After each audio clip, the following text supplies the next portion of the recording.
Hello viewers, welcome to filmi craft. நான் உங்கள் அருண். இந்த எபிசோடில் நம்ம பார்க்க போகிறது 2026 ஒரு பிரிட்டிஷ் மினி சீரீஸாக தமிழ் டப்பிங்லேயே இப்போ ரீசெண்டாக வெளியாகிருக்கிற அகதா கிறிஸ்டிஸ் 7 Dials. இப்போ இந்த சீரீஸுடைய கதை என்ன அப்படின்னு கேட்டிங்கன்னா, இதில் நம்ம கதாநாயகியுடைய பேர் லேடி ஐலின் பண்டல் பிரெண்ட். சில பேர் லேடி ஐலின் அப்படின்னே கூப்பிட்றாங்க, சில பேர் பண்டல் அப்படின்னு தான் கூப்பிட்றாங்க இந்த அம்மாவை இந்த கதை நெடுகளுமே. இவங்க பேசிக்காகவே கொஞ்சம் புத்தி கூர்மை இருக்கக்கூடிய, எதையுமே அவ்வளவு லேஸில் ஈஸியாக நீங்கள் சொல்கிறத ஒத்துக்க மாட்டாங்க. அதுக்கு பின்னாடி இருக்கக்கூடிய உண்மை என்ன அப்படிங்கிறத இந்த அம்மாவே துப்பறிஞ்சு கண்டுபிடிச்சி அதுக்கப்புறம் தான் ஒத்துக்கிறோம். அந்த மாதிரி ஒரு கதாபாத்திரம் இந்த சீரீஸில் இந்த கதாநாயகியுடைய கதாபாத்திரம். இவங்களுக்கு அம்மா அப்பா உயிரோட இப்போ இல்லை, அதனால் அம்மாவுடைய அரவணைப்பில் தான் இந்த பொண்ணு வளருது.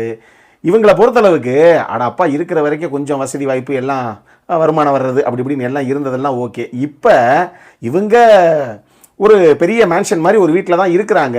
இருந்துமே இவங்களுக்கு காசில் கொஞ்சம் பிரச்சனை இப்போ. அதனால் இவங்களுடைய மேன்ஷன்லேயே ஒரு சில ரூம்ஸ் வந்து அங்கங்கே அப்படி வாடகைக்கு விடுற மாதிரி ஒரு சில விஷயங்களும் நடந்துக்கிட்டு தான் இருக்குது.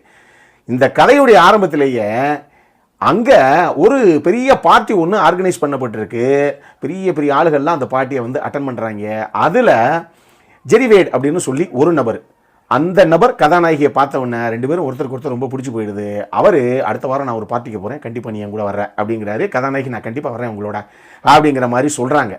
இப்போ அவருக்கு ஒரு ரூம் ஒன்று அலோகேட் பண்ணப்படுது. அந்த ரூமில் 2 பேர் வந்து 7 கடிகாரங்களை உள்ள அங்கங்கே யாருக்கும் தெரியாமல் ஒழிச்சு வைக்கிறாங்க. அவங்களுடைய பிளான் என்ன அப்படின்னா, காலையில் ஒரு குறிப்பிட்ட டைமில் அந்த 7 கடிகாரமும் அட் அ டைமில் அலாரம் ஆன் ஆகணும். சும்மா உள்ளே படுத்திருக்க நபர் செதறிக்கிட்டு எந்திரிச்சு யாரா அந்த வேலையை பண்ணுது அப்படின்னு ஒரு ப்ராங்க் பண்ணலாம் அப்படிங்கிற மாதிரி ஒரு மோட்டிவில் தான் அப்படி ஒரு சம்பவம் நடக்குது. இப்போ எல்லாரும் பார்ட்டி முடிஞ்சு அளவுக்கு தூங்க போயிடுறாங்க. இப்போ மறுநாள் காலையில் இவங்க எதிர்பார்த்த மாதிரியே காலையில் அலாரங்கள் எல்லாம் அட் அ டைமில் அடிக்க ஆரம்பிக்குது. ஆனால் என்னங்க அலாரம் மட்டும் அடிச்சுக்கிட்டே இருக்குது, எந்திரிச்சாவே அமர்த்துவான்னு பார்த்தா ஒரு பைப்லையும் அமர்த்தவே இல்லை அப்படிங்கிற மாதிரி. சரி ரூமில் என்னென்னு போய் பாருங்கள் அப்படின்னு பார்த்தா அந்த ஜெரி ரூமில் படுக்கையில் அந்த பெட்லையே அப்படியே பிணமாக சரிஞ்சு போய் கிடக்கிறாப்புல. இப்போ நம்ம கதாநாயகிலேருந்து எல்லாரும் கூட்டம் கூடிடுறாங்க, ஊர் ஒன்று கூடிடுறாங்கப்பா அப்படிங்கிற மாதிரி எல்லாரும் இங்கே வந்துடுறாங்க. வந்து இப்போ இவர் எப்படி இறந்து போக முடியும் அப்படின்னு சொன்னால், அங்கே எல்லோரும் என்ன சொல்கிறாங்கன்னா, இல்லைங்க எனக்கு என்னவோ அவன் ஒரு வார காலமாக ரொம்ப ப்ரெஷரில் ரொம்ப ஸ்ட்ரெஸ்ஸில் தான் இருந்தான், ஏதோ அவனுக்கு ஒர்க்கில் பெரிய ஸ்ட்ரெஸ் போல் தெரியுது, ஐ திங்க் ஏதாவது தற்கொலை ஒர்க்கில் பண்ணியிருப்பான்னு நினைக்கிறேன் அப்படிங்கிற மாதிரி எல்லாரும் சொல்ல போக கதாநாயகி சொல்கிறாங்க, வாய்ப்பே கிடையாது, இவர் நான் அடுத்த வாரம் பார்ட்டி கூப்பிட்டு போகிறேன்னு சொன்னார். நான் நேற்று தான் பேசினேன், அந்த மாதிரி அந்த ஒரு மூட்லேயே அவர் பேசலை, அதனால் நிச்சயமாக அவர் தற்கொலை பண்ணிக்கிறதுக்கெல்லாம் வாய்ப்பே கிடையாது, இது கொலை தான், இதுக்கு காரணம் யார் அப்படிங்கிறத நானே சீக்கிரம் கண்டுபிடிக்கிறேன் அப்படின்னு நம்ம கதாநாயகியை களத்தில் இறங்க போக, இதுக்கப்புறம் இந்த கதையில் என்ன தான் நடந்தது, இதுதான் இந்த மினி சீரீஸுடைய மொத்த கதையை. இந்த சீரீஸை பொறுத்தளவுக்கு 1929 த்ரில்லர் உலகின் ராணி அப்படின்னு எல்லாராலையும் அழைக்கப்பட்ட அகதா கிறிஸ்டி 1929 எழுதின த 7 Dials மிஸ்ட்ரி அப்படிங்கிற ஒரு நாவலுடைய அடாப்டேஷன் தான் இது. அந்த நாவல் 1929 வெளியானப்ப பெருசாக அது ஃபேமஸே ஆகலையாம். உண்மையாக சொல்லணும்னா அகதா கிறிஸ்டி யார் அப்படிங்கிறது த்ரில்லர் விரும்பிகள், குறிப்பாக அந்த ஹூடனிட் கான்செப்டில் வெளியான மிஸ்ட்ரி த்ரில்லர்ஸ் விரும்பி பார்க்குற எல்லாத்துக்கும் தெரியும். அந்த அம்மா எழுதின எக்கச்சக்கமான நாவல்ஸு அந்த வருஷத்துடைய பெஸ்ட் செல்லிங் நாவல்ஸாக இருந்திருக்கு. பல நாவல்கள் அவங்க எழுதினதை கடைசியாக படமாக கன்வெர்ட் பண்ணி எக்கச்சக்கமான படங்களும் வெளியாகிருக்கு. ஹூடனெட் கான்செப்டில் அந்த மாதிரி நிறைய படங்கள் வெளியாகிருக்கு. அப்படி ஃபேமஸான நாவல்களை வச்சுத்தானே பெருசாக இவங்க படமாக கன்வெர்ட் பண்ணுறாங்க. அது ஏன் ஃபேமஸ் ஆகாத நாவலை நம்ம மாற்றக்கூடாது அப்படின்னு சொல்லி சும்மா இருந்தாலும் இருந்திருக்கலாம். 2 பேர் சேர்ந்து களத்தில் இறங்கி இதை படமாக இப்போ அதாவது சீரீஸாக கன்வெர்ட் பண்ணியிருக்காங்க. இதை கிறிஸ் சிப்னெல் அப்படிங்கிற ஒரு நபர் தான் இதை எழுதியிருக்காப்புல. கிறிஸ் ஸ்வீனி அப்படிங்கிற நபர் தான் இதை இயக்கியிருக்காப்புல.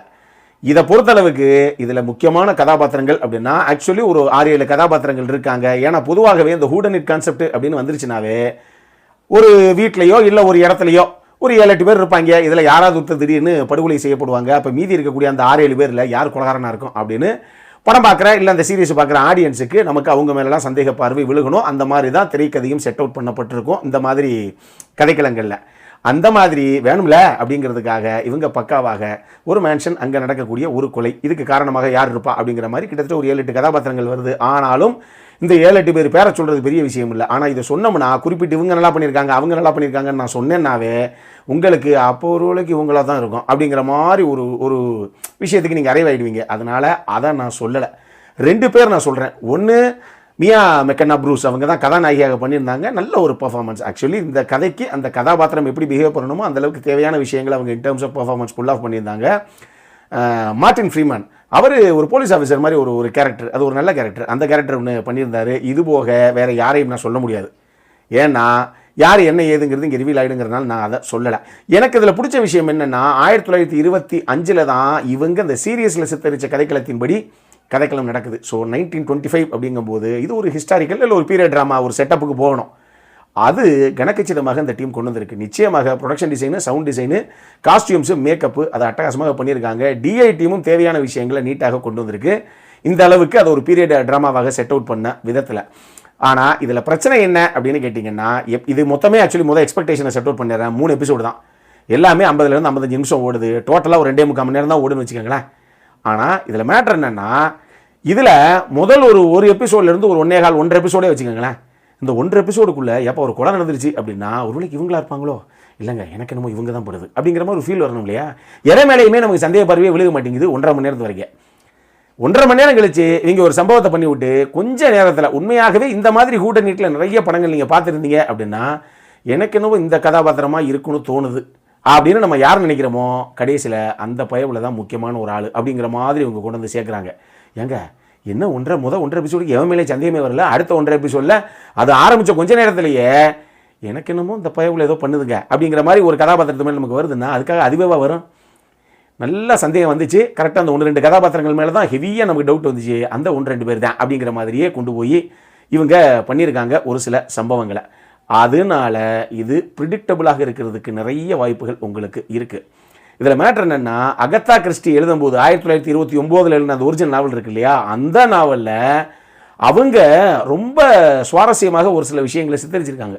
ஆனால் நம்ம ஆளுங்க 2 பேர் சொன்னேன் இல்லையா, எழுதுகிற ஒருத்தர் இயக்குனர் ஒருத்தர்னு, இந்த 2 கிறிஸ்டின் சேர்ந்து என்ன யோசிச்சிருக்காங்க அப்படின்னா, ஏங்க அது என்ன காரணத்தினால அந்த நாவல் பெருசாக மக்கள் அப்போ ஏற்றுக்கல, அது பெருசாக ஃபேமஸ் ஆகலை, ஒருவேளைக்கு இதுவாக இருக்குமோ, ஒருவேளைக்கு அதுவாக இருக்குமோ அப்படின்னு நம்மளுகளா அதில் இருக்கக்கூடிய அந்த முக்கியமான அந்த கோர் பிளாட்டை மட்டும் எடுத்துக்கிட்டு பல விஷயங்களை இவங்களா சித்தரித்து இல்லாத ஒரு சில காட்சிகள், கிளைமேக்ஸில் ஒரு சில சேஞ்சஸ்னு பல விஷயங்களை இவங்களா பண்ணி அதை உள்ளே ஏற்றி இறக்கியிருக்காங்க.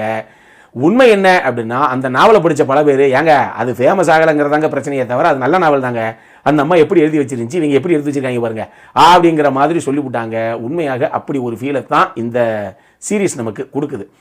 மொத்தமே 2.25 மணி நேரம் தான், ஒரு மினி சீரீஸ் தான். இருந்தாலும் பொழுதுனா பார்க்கலாங்க அப்படிங்கிற லெவலில் தான் இந்த சீரீஸ் இருக்கே தவிர இல்லை பார்க்கணுங்க டெஃபினட்டாக சூப்பர் சீரீஸ் அப்படிங்கிற ஒரு ஃபீல் அந்த சீரீஸ் எங்கேயுமே கொடுக்கல.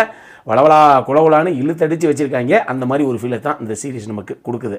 அடுத்த கனடா பொறுத்தளவுக்கு எதுவுமே கிடையாது. UA 13+ தான். அது எல்லாரும் உட்காந்து ஃபேமிலியோடு பார்க்கக்கூடிய ஒரு சீரீஸ் தான். தமிழ் டப்பிங் ஓரளவுக்கு ப்ராப்பராக நல்லாவே பண்ணியிருக்காங்க. பட் பார்க்கலாமா வேணாமா அப்படிங்கிறது பொழுது போகுதா போகலையா அப்படின்னு உங்களுக்கு என்ன தோணுதுங்கிறத பொறுத்து தான் நீங்கள் இந்த கால் எடுக்கணும். அந்த அளவுக்கு தான் ஒருத்து இந்த சீரீஸ்.